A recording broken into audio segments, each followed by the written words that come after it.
Welcome to some Heat Talk, and the Heat got their get back. They got their lick back. They got their dub at home against the Knicks in a close one. The Knicks did make it a close one at the end, 113 to 115. The Heat improved to 8-6 on the season, and man, what a performance by Kel'el Ware. That's definitely his most complete game of the season, no doubt. No doubt. Defensively, grabbing rebounds on the offensive end, putting back and ones, dunking, flexing on Landry Shamit's bitch ass. Kel'el Ware, amazing game. The Miami Heat played a pretty good game, especially with an off night for their top scorer, their leading scorer, Norman Powell. The Heat were able to survive Knicks' runs. They were able to be more aggressive, I guess you could say, on the rebounding end, despite them still being out rebounded now for what I think is the 8th straight game.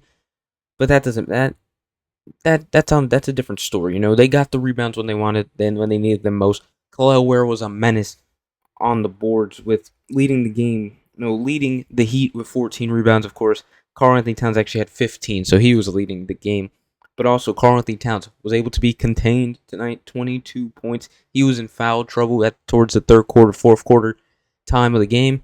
So he was out for a little bit, so that also helped the Heat. He didn't give them an offensive explosion to push them over the edge in the late third quarter. But you know who did give them an offensive explosion, or an explosion in general, to push them over the edge in the late third quarter when they were down by 6?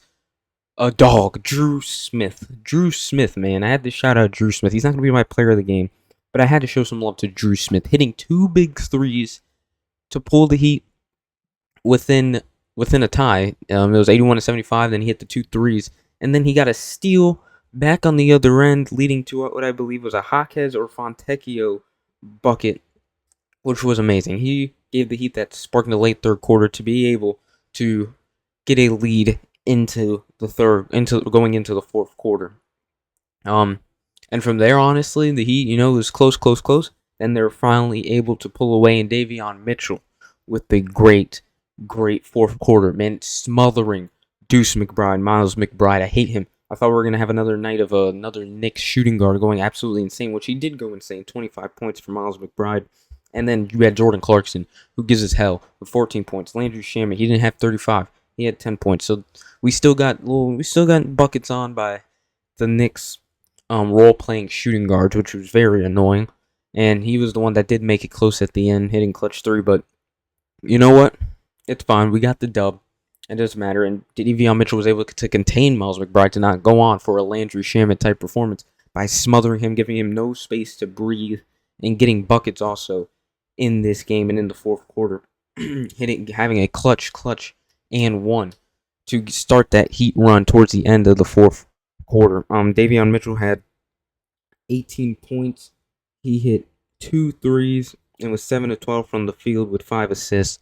Good all-around game by Davion Mitchell. And of course, his defense is nothing that you can just see from anyone else. Smothering perimeter defense. And he also got a big stop at the end by containing Miles McBride on that drive into the paint when it was tied and they were going for a game-tying shot at the very end of the game. And he was able to full steam ahead Miles McBride, slow him down, and also Kel'el Ware, of course, affecting his shot with his height, with his reach, which is why he's on the court and why he could be so effective and why we all believe that he can be so effective. And he was greatly effective this game, as I just went over. I loved the performance by the Heat. It felt like they came out with a different type of energy. Because last game against the Knicks on Friday at MSG, it felt like they were getting out-rebounded. I mean, they were getting out-rebounded, but it felt way more than what it was. They only got out-rebounded in total by 5, but it felt way more than 5. The energy wasn't there.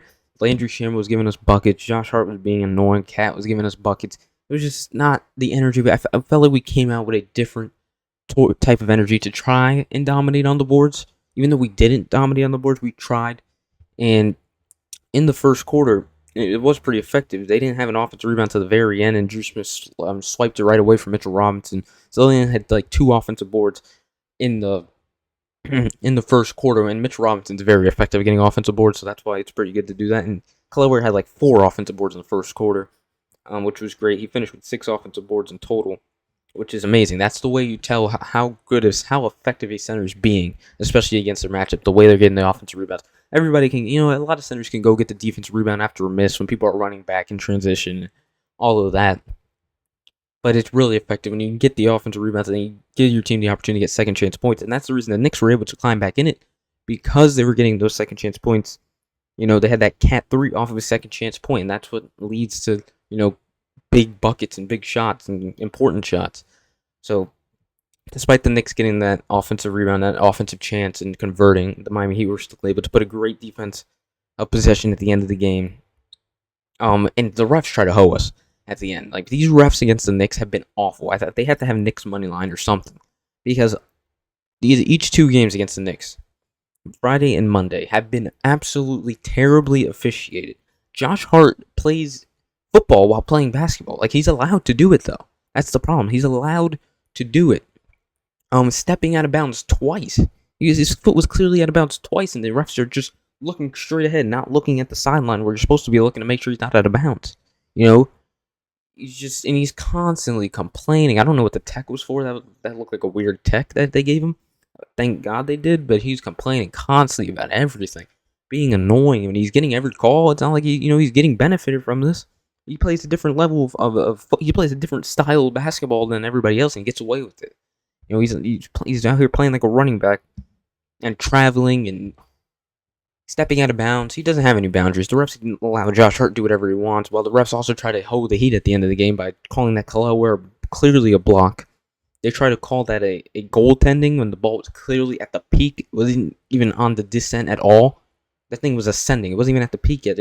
I don't know what the refs saw. He was an idiot. Got overturned. Whatever. Heat won. But also absolutely terrible officiating by this group that we've had against the Knicks, both groups, Friday and Monday. I mean, I don't know what's going on here.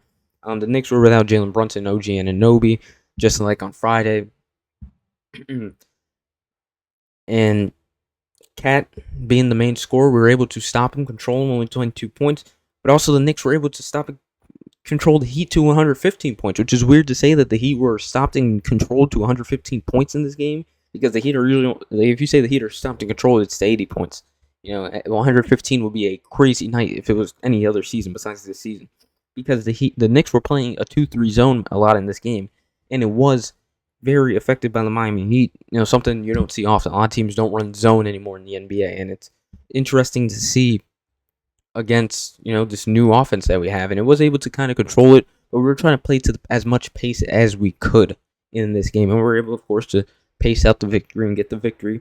Towards the end, that pace came in effective, getting a lot of points at the end, going on a run, going up 92-101 at one point, and that's what happened. But the 2-3 zone was effective for the Miami Heat. They couldn't really get to the spots to break it. I don't know why, but it was effective. But the Miami Heat still, of course, got the victory. And what was I saying? By Cat being contained, we didn't really have too much of Kel'el Ware on him to say. We had Wiggins to start the game. We had Hawkins at him at one point. We did see Ware on him. We saw a mix and match of people on Karl-Anthony Towns, and it seemed to be effective tonight. Now, Norman Powell, 19 points. He wasn't his greatest game. He didn't hit a 3 tonight, which is probably the only game he hasn't hit a 3 all season. I have to look into that. Davion Mitchell, of course, had a great game. Andrew Wiggins did not have a good game at all. He hasn't had it. These last 2 games have been bad for Andrew Wiggins. 3 for 15 from the field, 0 for 4 from 3. So he's been great from 3, a week ago. And now something happened where he's just, falling off a little bit. Only had 6 points. Now, Pelle Larsson, on the other hand. Pelle Larsson. I went over Davion Mitchell. I went over Drew Smith, and their great impact on this game. But Pelle Larsson is just consistent. He's a starter. He's been a starter now, which is not something you expected coming into the season to see Pelle Larsson as a starter. But injuries happen and things sway that way, and Pelle Larsson has been a pretty productive starter. I mean, he's at this point where he's consistently getting double figures, 13 points. And he's not really there to score, but he's scoring because he's hitting those threes that are also clutch. He had 2 threes, and he's doing everything else. On this team, he had 13 points, right? But he was the second leading rebounder on the team behind Kel'el Ware. He had 7 rebounds. He was also tied for the second most amount of assists on this team at 4. He's been great, and I feel like he's just making constantly drawing offensive fouls on the opposing team, just doing dog work. And I love to see that from Pelle Larsson. I love these type of players: Pelle Larsson, Drew Smith, Davion Mitchell, and we have three of them. We have three pesty ass point guards that are just underrated, have a chip on their shoulder, and can just thrive in what the Heat love to do. And they love to make draw offensive fouls on the other team. They can shoot. Davion Mitchell can shoot when he wants to. Apparently, the free throw's a little shaky, got me scared at the end. But they do their thing, and we have, what was a hole coming into the season. So we drafted Kaspers Giannis. Was the Heat coming into the season? We thought they had a hole at point guard, hence why they drafted a point guard in the first round. But Pelle Larsson, Davion Mitchell, and Drew Smith, we haven't even seen Giannis at all this season. He did play a G League game yesterday.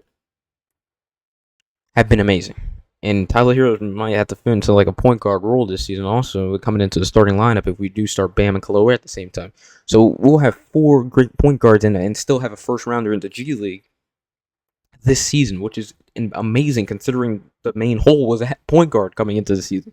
So big season from Pelle Larsson so far, and especially Drew Smith also coming off of a major injury. So they've all been incredible. But now, time for the player of the game. My player of the game. Hold up. Wait.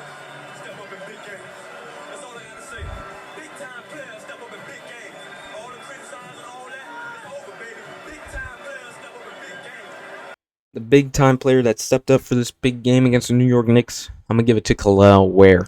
I wanted to go with Drew Smith. I was thinking about it through the whole game, actually. I was like, after this stretch of a Drew Smith just in the third quarter, to not allow the Knicks to pull away before we head into the fourth was amazing, and I wanted to give it to Drew Smith.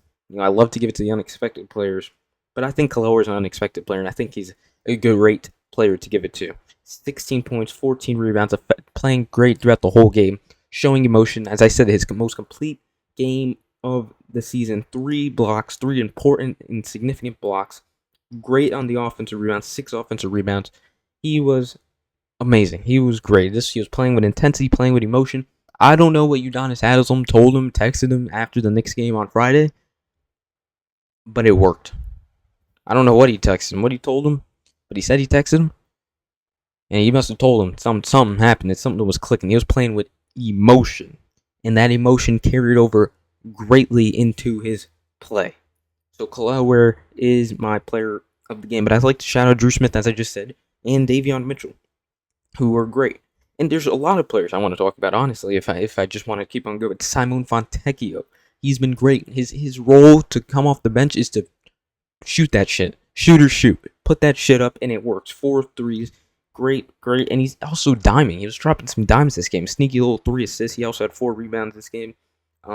Jaquez being aggressive. He was guarded by Josh Hart. They are putting tougher defenders on Jaquez in that zone. Also, that's affecting his game, but he still had 13 points, 5 from 11 from the field. He hit 2 threes, but then he got struiced. He got struiced for one of them, apparently. So he only had 1 3 this game, but still doing his thing. He's diamond. He's kind of like a point guard of the second unit with 4 assists. He's been doing that season. So you add on to that, actually, when I was just talking about the point guards, Hawkins is also kind of like a facilitator of that second unit. He also kind of runs the point at times, a lot of times. So 5 point guards that are showing stuff this season. Very, very interesting. Jovic is probably the only one that I'm saying, like, come on. Him and Wiggins, come on. There's something going on with Jovic. I'm going to make a separate video about all this tomorrow. Other than that, great Heat dub, Eastern Conference dub against a really good team. Look, you can say, the Knicks fans can say they're shorthanded. We're shorthanded too, and we're missing more All-Stars than you. You're missing 1 All-Star, we're missing 2. And we're missing the captain, of course. So you could say the Knicks were shorthanded. That's why we got the dub. It's not going to be the same when Brunson comes back. But guess what? We're going to be in the playoffs against the Knicks. We're 2-1 in the season series so far. We're going to be in the playoffs against the Knicks, and we're going to kick their ass. I already see it. I'm already predicting it. And we're only 14 games into the season. Let's go Heat.